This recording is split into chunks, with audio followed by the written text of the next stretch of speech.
I am living in the moonlight, and I live my life this way. Now I'm older, I can see nothing more to say.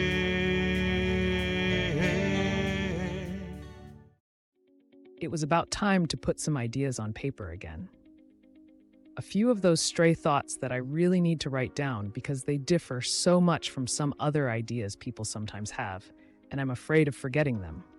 Lately, I've been watching a lot of television and then storing all that information in my memory chip, so I can later combine all those things into new ideas. Because I want to write down so many things that are simultaneously running through my brain, I'm frustrated that I can't type fast enough.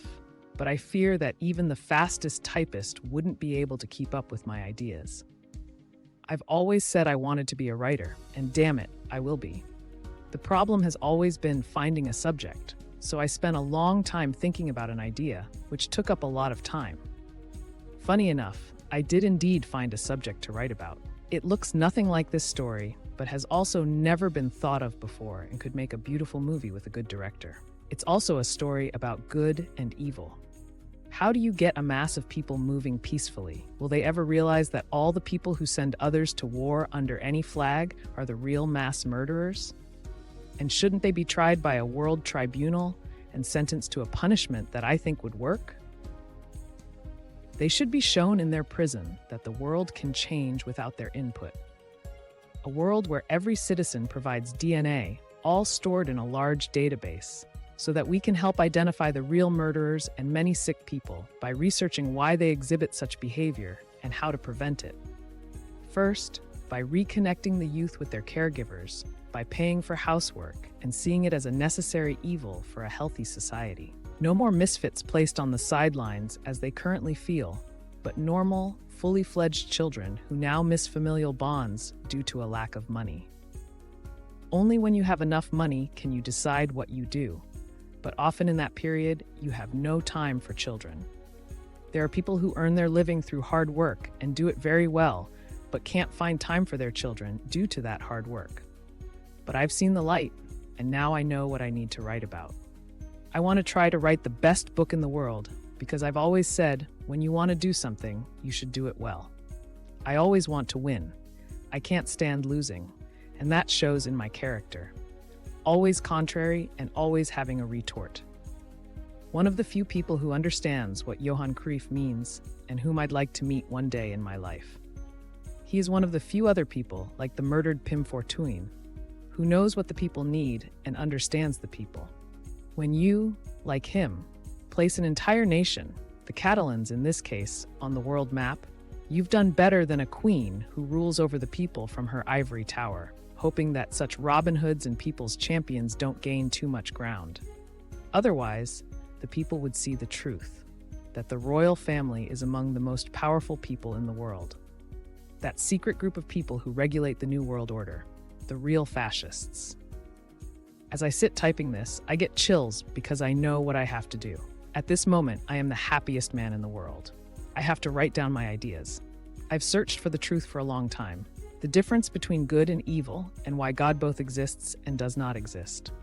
My theory about this is, to my knowledge, unknown but is, to me, the easiest way to believe in something. And very good for my peace of mind and mental well-being. That is indeed a God, but not the one most people envision. I will elaborate on this later.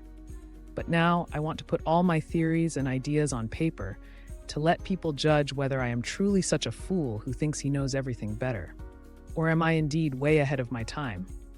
Worse still, am I unnecessarily worried?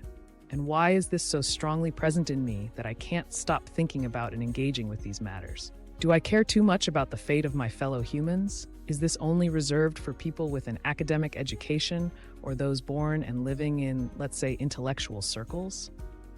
Can and may a simple mind call themselves a philosopher? Do you need to have studied for that? What makes people like Socrates and all other wise men so exceptional, and is the era they lived in a determining factor? Look, I can imagine that some life wisdom and theories are extremely suitable to be applied to this society, but they often originate from another culture and past. History repeats itself, that's certain, but wouldn't it be better to become more open-minded?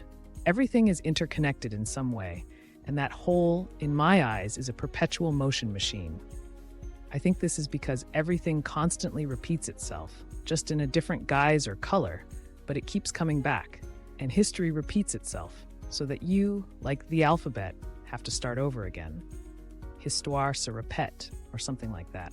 How many times has it been claimed that earlier civilizations lived before us and then disappeared for some reason, like natural disasters and such, wars, Atlantis? And instead of learning from that, even if it's just a fantasy, it might still be true. Television shows that it's possible. I saw a dinosaur in the movie Jurassic Park, and because it was on film, it seemed very lifelike to me. If I didn't know better, I could believe that those creatures really existed. Emphasis on believe. Nowadays, so much beauty can be created through virtual reality that we can no longer distinguish between real and unreal. Advertisements are manipulated, all to give us that kick, that addictive drug called consumption. With each new product, another shot is added, and at some point, it ends in an overdose. Then the string snaps, and you end up right where they ultimately want you, at the bottom of the chain.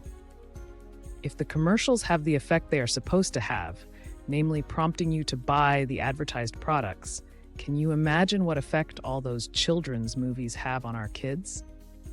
And instead of abusing that power, you can teach children to interact differently with each other through positive things like a youth news program. When you see this, you can imagine that manipulating children is not that difficult. Fortunately, overkill is also a favorable development. Look at the many fashion developments that ensure people increasingly wear what they like, rather than what the fashion world wants us to buy. That's the direction it should go. Freedom in clothing, appearance, and speech. Children definitely realize that the basis for racism is also being laid here. They quietly realize that they are only target groups for greedy producers. They very well understand that they are being raised as uniform sausages and rebel against this society in their way. Violence begets violence, and dialogue begets dialogue. This is one of the lessons we know from history. When you are interested in other cultures, you always start with the language. When you understand it, you can communicate. And then you come to the conclusion that every language starts with ABC: acceptance, understanding, communication. Wouldn't it be nice if in every world language, those three words could stand for the same meaning? The beginning of a world language. A well-raised youth who really knows the difference between good and evil, but now has to learn it the hard way. The law of the jungle. Figure it out yourself. This results in a youth that thinks differently than the older generation and is more inclined to quickly understand something that seems like a fantastic story. I want to write much more about this, but I'll stop for now. Tomorrow is another day. All the memories of my childhood, they will never fade away. Now I'm older, I can see they have taught me how to play.